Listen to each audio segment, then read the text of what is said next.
Money Masters, what's up? Good to see you today. This is Stream 1, Episode 1. If you don't know what the streams and the episodes are, click the link down below so that you can just check the Money Master intro video that explains that. But in today's episode, I'm going to talk about a word that has certainly been a hot topic over the last year or so. And that is inflation. Dun dun dun dun. If you want to know what inflation is, how it's calculated, and how it impacts you, stick around. I'll tell you all about it in this video. And at the end, I'll give you an interesting rule of thumb that you can use to calculate almost anything. Let's go.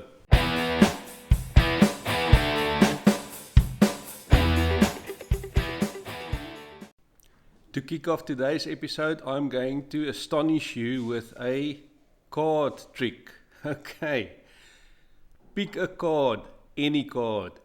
Can you see your card? Keep that card in your mind. Make sure you remember your card. And in 3, 2, 1, a little bit of this and a little bit of that, your card is gone. Can you believe it? Your card is gone. Why did I do a card trick? Because in today's episode, I'm going to use a couple of playing cards to explain how inflation works. Inflation. Okay, let's start by having a look at the definition.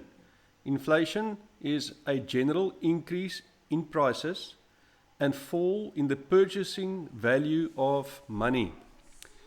Today I will focus on the first part of that definition, the general increase in prices. That is the key building block for us today to understand what inflation is, how it works, how it's calculated, and from there we can move into perhaps some more detail. To do that, I'm going to start using some numbers. In this video, I'm talking about price increases or price changes over a 1-year period. So assume from 1 January to 31 December. It is because inflation can be measured over several different periods of time, but the number that you hear in the news is usually a 1-year number, or what they call the annual or year-on-year inflation. Okay, we did a card trick in the beginning of this video, and this is why I'm going to use some playing cards to explain inflation. So let me introduce you to this bad boy, the King of Clubs. Okay, let's assume this King of Clubs had a price at the beginning of $100. Just remember, I used the word bucks because depending on where you're watching from, you could be thinking in dollars or pounds or euro or South African rand or Kenyan shillings. It doesn't matter. So just use your currency and replace it with the word bucks. So beginning of the period, $100. End of the year, 31 December, $110. Easy calculation. The price went up from 100 to 110. That's $10 increase. And that easy again, $10 is a 10% increase over the period. Okay? 10% increase for this card. That means the inflation for this card was 10%. But what if we introduce some friends now? Okay? So now the King of Clubs has got a couple of mates here. And as we all know, in normal card games, the king is worth more than the other cards I hold in my hand. So if each card has a different price and a different increase in price, how do we now measure inflation? Okay, so what will happen is we know the king has got a higher value or more importance, or the other word we can use is more weight. It carries a higher weight. So I'm going to explain how we calculate inflation for this group of cards by showing you a table. But I will explain that table carefully and it's easy to follow along. So let's have a look at that. The King of Clubs, as I mentioned already, started at 100 in the beginning of the year, ended at 110. The price change for that was 10%. And in this case, what we are going to do is say that this card has a weight or an importance of 35% of the total of cards we're holding or that I held in my hand. Easy calculation again. If the price change for the year was 10% and the card carries a weight of 35% of this group of cards, then 10% times 35% equals 3.5%. And now let's add the other cards. As I mentioned, they all have different prices and different price increases. Let's have a look at this one. $50 up to $60. That's a 20% increase. It is the 9 which has got less value or a lower weight than the king. So 20% increase, 25% weight equals a 5% contribution to this group of cards.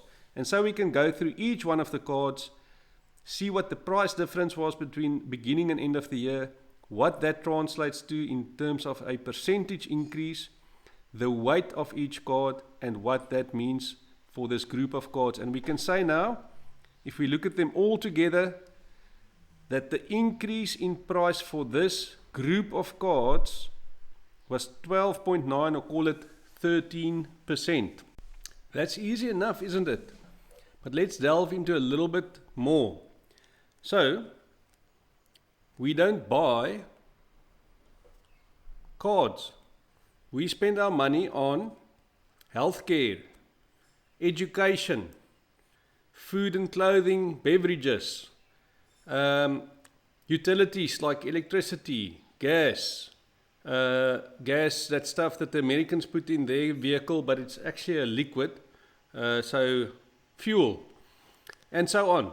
So we spend our money or consume a number of different items. And the way that inflation is measured, and the number that you hear in the news, is a measurement of what we call the inflation basket. So a basket of goods and services that is put together, and then they use this methodology that I explained. Each one has got a different price, a different change in price, and carries a different importance or weight. And all of them put together is what we call the CPI, or Consumer Price Index, the inflation basket that's measured and reported in the news as a percentage change of a number of items over a 1 year period. Let's have a look at these baskets. In my country, South Africa, we measure 415 items. I use less than that, I'm sure, so I'm represented in those 415 items. In the Eurozone, remember, this is a combination of 27 countries. They've got 295 categories, and each category has got a number of items. They actually have something interesting called the HCPI, the harmonized CPI, because they've got to decide between 27 countries what we're measuring and how we're doing it. And then in the United States, they look at 90,000 items. And there you have it. Inflation, hopefully explained so that you can understand the concept now. In the beginning of the video, I promised you a rule of thumb that you can keep in mind to help you with how inflation influences you and your money. That rule of thumb is, if the price increases, or the inflation rate, by 7% every year, the price doubles every 10 years. Thank you for following along today. Remember to like and subscribe and leave your comments. I want to know if this video was helpful, and you can let me know if there are specific topics you want me to cover.